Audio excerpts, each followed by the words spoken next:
Deadly dreams, haunted by the undead and pursued by a killer clown. Welcome to a world of nightmares and the undead. In this tale, we follow the journey of a man named Jack, who is trapped in a cycle of horror and terror. At first, he is haunted by the undead in his dreams, but when he wakes up, he is stalked by a killer clown named Chuckles. With no escape from the nightmare, Jack sets out to find a way to break the curse that has been placed upon him. But what he finds is a destiny that he cannot escape. Join us as we follow Jack on his journey to conquer his fears and break the cycle of terror. Will he succeed, or will he succumb to the curse of the killer clown? It started like any other day for Jack. He woke up, got dressed, and headed to work. But something felt off, like he was in a dream. The colors were too vivid, and the sounds were too sharp. That night, when he went to sleep, he found himself in a dark and eerie forest. As he wandered through the trees, he heard the moans of the undead. He tried to run, but they were closing in on him. Just when he thought he was going to be caught, he woke up, drenched in sweat. But his relief was short-lived as he saw the clown standing in front of him, with a menacing grin on his face. The clown started to approach him, and Jack tried to run, but he couldn't move. He was paralyzed. The clown raised his knife, and Jack knew he was going to die. Once again, Jack woke up, but this time, he was too scared to go back to sleep. He stayed awake for the rest of the night, but as the days passed, the nightmares continued. Every night, he found himself in a different nightmare, being hunted by different monsters and creatures. But every time he woke up, the clown was there, waiting for him. Jack felt like he was trapped in a never-ending cycle of fear and terror. He couldn't find any peace in the dream world or the real world. He started to fear going to sleep, knowing that the monsters were waiting for him. And when he was awake, he felt like he was being watched, like the clown was always lurking in the shadows. Jack was exhausted, and he didn't know how much longer he could take it. He felt like he was slowly losing his mind, and he didn't know how to escape the nightmare that his life had become. As he left the library, he noticed a strange symbol etched on the wall. It was a clown face, but it was different from the one in his nightmares. It was a happy clown, with a big red nose and a wide smile. Bow etched on the wall. It was a clown face, but it was different from the one in his nightmares. It was a happy clown, with a big red nose and a wide smile. Jack didn't know what it meant, but he had a feeling that it was somehow connected to Chuckles.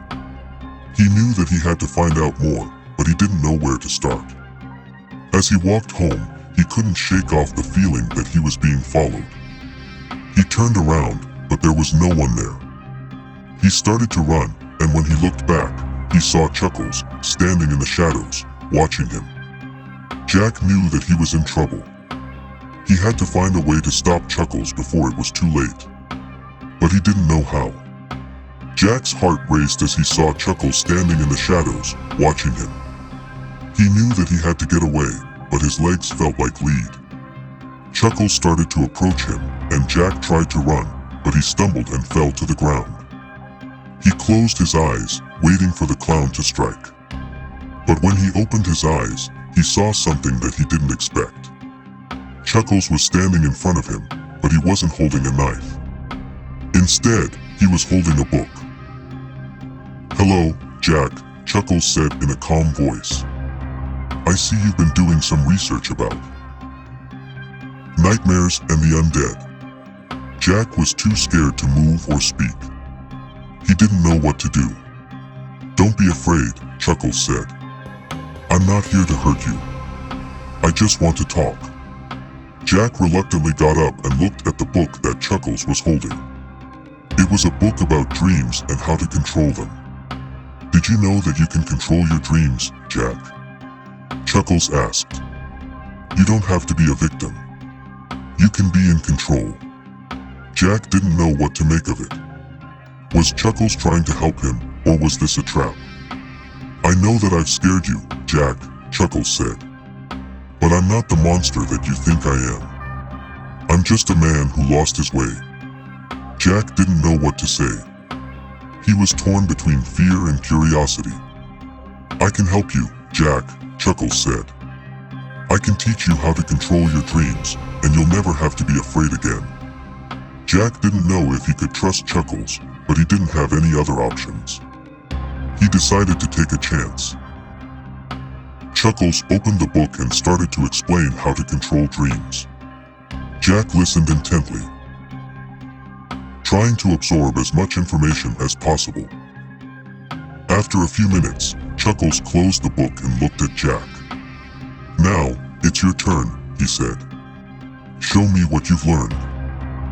Jack closed his eyes and focused. He imagined himself in a peaceful place, surrounded by nature. And to his surprise, it worked.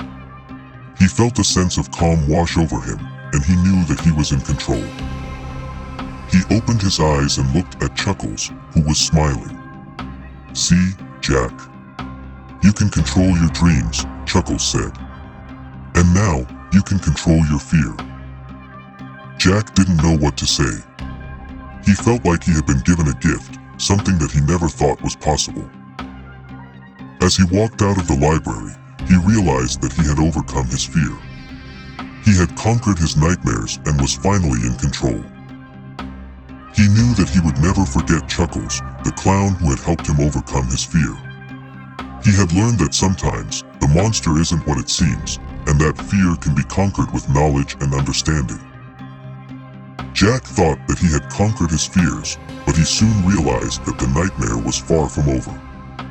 As he slept, he found himself in a dream world again, but this time he was different. He was no longer himself. He had turned into a clown, just like Chuckles. At first, Jack was terrified, but he soon realized that he was in control. He could control his dreams, just like Chuckles had taught him. But as the nights went on, he started to notice changes in his body. His skin became paler, and his nose started to grow. His eyes turned a deep shade of red, and his teeth became sharp and pointed. Jack knew that the curse was taking hold of him, and he had to find a way to break it. He didn't want to become a monster like Chuckles, but he also didn't want to be haunted by nightmares for the rest of his life. He searched far and wide, looking for someone who needed his help. And finally, he found her, a young girl named Emily who was being terrorized by monsters in her dreams. Jack approached Emily, just like Chuckles had approached him. He taught her how to control her dreams and conquer her fears. And just like that, the curse was lifted from Jack, and he was no longer a clown. But he knew that the curse had to be passed on to the next victim, just like Chuckles had passed it on to him. He didn't know who the next victim would be, but he knew that he had to find them. And so, Jack became a traveler, moving from place to place, helping those who were haunted by nightmares. He knew that it was his destiny, and he accepted it. Years went by, and Jack grew old, but he never stopped helping others. He knew that the curse would continue, but he also knew that he was making a difference in the lives of those who were haunted by fear and terror. As he closed his eyes for the final time, he smiled, knowing that he had fulfilled his purpose in life. And he knew that the curse would continue, but he had passed it on to Emily, who would continue the cycle, just like Chuckles had passed it on to him. And so, the cycle continued, the curse passed from victim to victim, but with each passing, fear was conquered, and nightmares were controlled.